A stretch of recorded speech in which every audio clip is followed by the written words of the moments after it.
My husband and I stepped off the platform and onto the giant hissing locomotive. I remember looking back at our small town and thinking of all the happy memories we made there. But I was excited to start our new life in Salem. I must have dozed off because I was startled awake by the sound of screeching metal. And as the train came to a halt, all I could hear was the torrential rain pelting against the roof. I looked out the window. There was only darkness. Then came the brightest flash of lightning I had ever seen. When my husband left to inquire about the delay, a woman in the back of the train started screaming.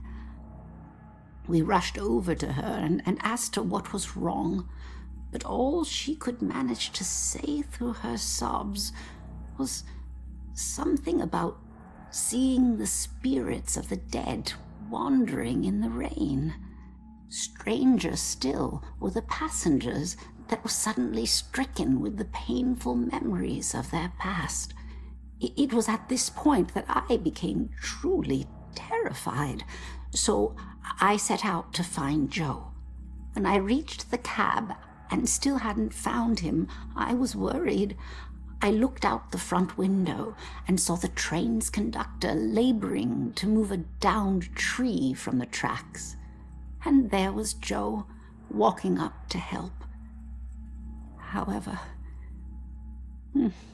instead of grabbing hold of the tree, Joe bent down, picked up a rock, and crushed the conductor's skull with it.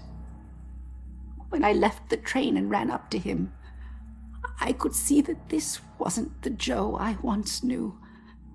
Something had taken hold of him, something angry. Then he saw something that terrified him. He dropped the rock and ran off into the woods. However, right before he disappeared into the trees, during a bright flash of lightning, I thought I saw something chasing him, hunting him.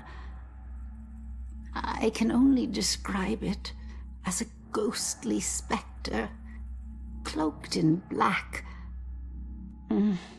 But more likely than not, it was just a shadow. The authorities spent days combing the woods for Joe, but he never turned up. I tried to go back home, but the memories were too painful. Some nights I lie in bed, tortured by the thoughts of what our life could have been if we had never stepped onto that train.